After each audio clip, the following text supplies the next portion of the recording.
Hello guys and welcome back into another game of the Elfsnouts. My name is Blood and you are watching the adventures of this character. If I've seen correctly, SchOkOkugel, I haven't seen it in a while, but also a mate of mine. Good to see you again. We also have Mack Moneysack. I don't think I've seen this guy before, or Sinfulfate, but maybe it's again just different nicks. I wasn't playing with them before. So X plus Now plus Scoop, a solid composition.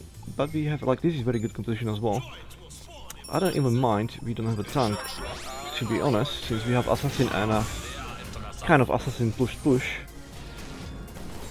Yeah, I mean, it's still good enough for anything we met almost so far, for anything we met so far. I mean, we did already lose one game, isn't it? But yeah, on average or on overall, I do feel like we have tools against anything. Really, you have to see a hopeless situation. You know, if you play perfectly, of course, because if you're making mistakes, it doesn't really matter what you have or whatever. But that's kind of the point. So even when we've been kind of losing, I kind of still feel like we have the tools, just didn't play optimally. Let's put it this way. So this composition is not exactly horrible. Is it the best? Of course not. The best composition is definitely. With water is definitely one that involves a tank, for obvious reasons. If you are a healer, you want to have a body which you can heal. Really, the larger body is the best for us. The better push will be achieved. The most easy is for you to hide behind and etc. But it's not necessary. It's not requisite, as we can see. Even with 3 bodies which are not exactly strong or massive in HP. It can still work. It definitely works quite well with Coco and Ra in team, with Walter playing good. You can definitely take it on anyone as long as they don't play godlike. Oh, that was a chance and I'm gonna go for it. It did pay off in the end.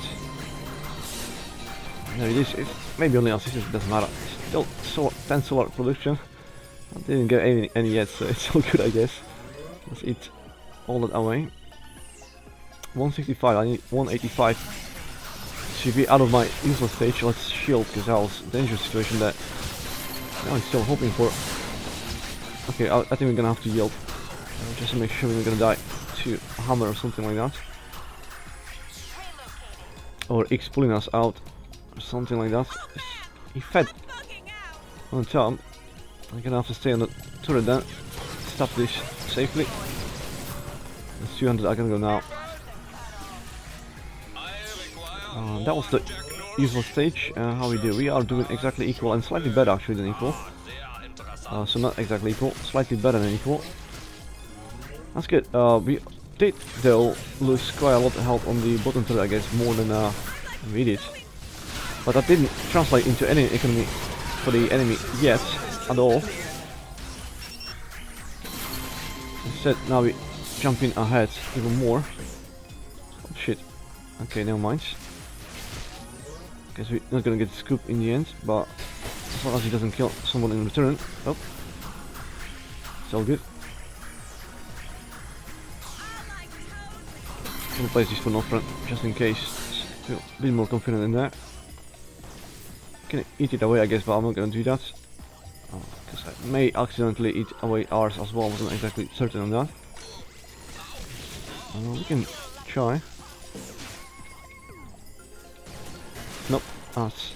I don't want to go too close to the ground. Let's play this here. I should be saying of heal bots. I'm calling it opener, but they don't have really that power. There was at the time exactly 1 level still behind. They just turned out 3 after he did that. So perhaps it will be having a lot more impact if he was waiting for the 3 to 3 happen first. It's definitely worth checking these kind of things and then plan accordingly. I'm usually waiting for that to happen to switch, and then that's when I'm gonna pounce. So you should always really play around. Maximize your chances essentially. Especially if you know there's probably gonna be 2 seconds to wait and you will get much better chance to kill someone afterwards. then why not to wait?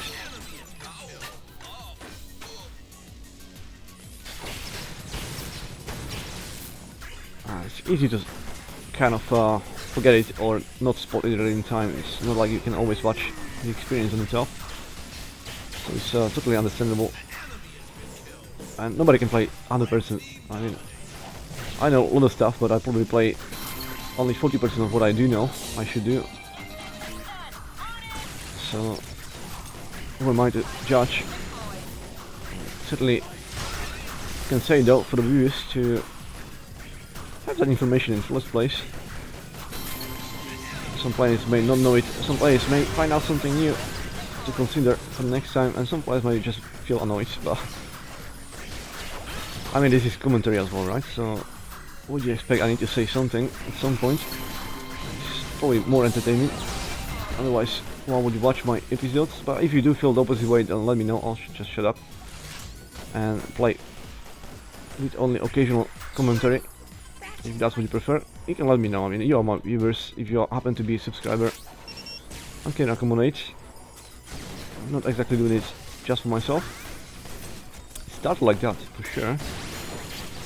But then, obviously, I'm trying to make the game more visible and popular as well. So if I can do more what people actually want to see, then it's gonna fulfill the goal better. Then more likely more people gonna see it, and more likely more people gonna play it as well. And who knows, maybe you're gonna see Alcenauts 2 in development, or more stuff for Alcenauts 1. Hopefully this game will not die anytime soon. I don't personally see it happening really not in the near future. But according to Ronimo, there's no plans to really do anything on this or Alcenauts 2 anything like that at the moment, so I must give them a reason of sorts, and it's kind of harder to do it after the launch of the game, isn't it? It's less likely for the game to be popular after the launch. The peak already happened for sure, especially when the update cease. No more updates, no more maps, no more skins. Ronimo's words, as far as I'm aware. You can correct me if I'm wrong, but that's what I have the impression of. Yeah, we should definitely go down before progressing anywhere else. We're doing 2 lows better. I get 400 solar. I should definitely upgrade, because that's just gonna make it worse for us to push. When I come back, it's gonna be much easier. I should go with the wave first and then decide what I want to do, but most likely it's gonna be close combat. We're doing well. There's no reason for me not to be going offensive fully, and there's nothing in any team that will dictate for me to be keeping distance. I can comfortably go up close, and it's gonna help with the turrets a lot. It's gonna be really making difference in how fast we can bring them down. I don't think there's more DPS than Water can have, believe it or not. So from one point you are the weakest character, damage wise and all, but once you get the upgrades on the speed and damage on the droid, and you have advantage, let's say 2 levels, I don't think there's any other character in the game that will have higher DPS. That's why I am anti-Ayla, for instance, or anti-Frog, stuff like that. They are exclusively melee, right? So they have to go close to you, and that's how they usually dominate. But if I am having advantage and get my full upgrade on my close combat and stuff, then Wontar of all characters is the top guy, really, especially in 1v1 situations.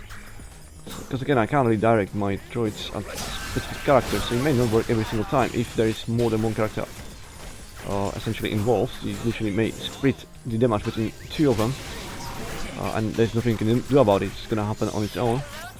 But in 1v1 situation where Frog or Ayla should be really the top characters, as far as I'm Kitara, let's not forget about her. They should be the best, but that will not be. Walter will be. That's really fun when that happens, because most of the time the enemy will really underestimate what you can achieve as a Walter, and they will kind of still think I'm kind of weak, and we kind of opposite, right? So like we usually can't meet anybody stronger in 1 versus 1 than Walter at that stage. If there is someone else with you and the damage is gonna be split between 2 of you, I can't directly at 1 person. Yeah, I'm not the strongest one. But in 1 versus 1 situation, there is no one who's gonna have higher DPS than Walter when you have advantage and you have all of the upgrades on the close combat. I can probably die 2 now, so actually I'm in trouble. So I'm gonna pass on that and I'm gonna go upgrade. Oh shit, it's actually turned off my intentions to teleport. I'll take that. I'll take the speed anyway, since I can. I'm still confident that we're gonna have advantage in the future too.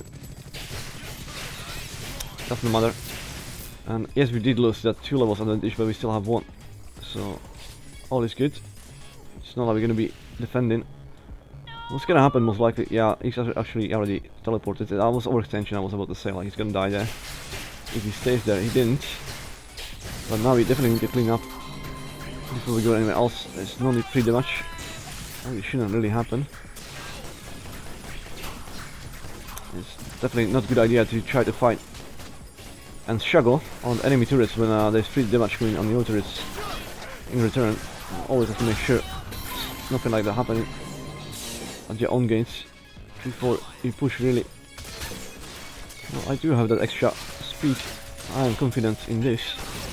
Yeah, and that was a mistake. There you go. Like, it's so easy to underestimate Walter, and I don't have any damage, and I don't have maximum speed yet. I mean, X is not exactly the best in 1 versus 1, but again, at some point, I will be actually the toughest guy on 1 versus 1. It's not the case when there's more than 1. Not because, you know, like there's 2 of them, so of course, you know, the strongest one, but it's mainly about I can't direct my damage exclusively to 1 target, so I won't be able to wipe like 1 quickly and then the second one. It's most likely going to be split between 2 of them equally. But in 1-on-1, all of my damage is coming on 1 target, and that's when, yeah, Walter was going to have the most shining example of domination. And no one else will be able to produce as much DPS as I can. So yeah, I may be healed, but there's that side to Walter as well, and I am very weak, I'm very fragile, whatever, but once you get advantage, and you're also gonna go close combat, there is no one in the game that can out-damage you on 1 versus 1 situation. So it kind of turns from I get no chance from in 1v1, like literally for most of the situations in the game, and most of the time you'll be like, I'm the weakest one in 1v1. There's no one else who's more weak than me. But the game is balanced in the way that in certain conditions, I'm gonna sacrifice myself, I don't care. I know Lapin's gonna survive, he's gonna kill him. It's fine. Rather for me to go than him, but I was saying, yeah, the game is balanced in that way that, yeah, actually the weakest character in 1-on-1, which is Walter, for sure, by far, I guess, than anything else. Yeah, because I got the least health anyway, and probably the slowest as well, so that kind of should play the damage wise. I'm definitely the worst in damage. I think even X may be worse damage than I am. But I'm very slower, he can teleport and stuff, blah blah blah, you know, so that plays into the how easy it is to kill. It's definitely harder to kill than I am. The damage is not all, obviously, but he probably has less damage than me to start with, or equal. That I can think of right now, because it's not easy to think of these things when you're actually trying to focus on the game as well.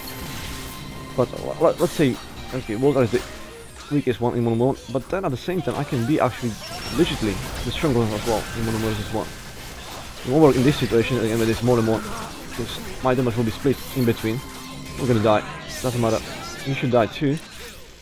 It may not, because, no, he will. I think good enough. We get 2 and 2 and 15 on the 150 for the assistance and 60 for the kills. That's 210 of solar I pulled for my team, and I donated 90. So, solid economy, twice as much produced, pretty much. But I'm sure my teammates did better. I did like the obvious thing when I sacrificed myself in favor of Lapin, like in that one instance.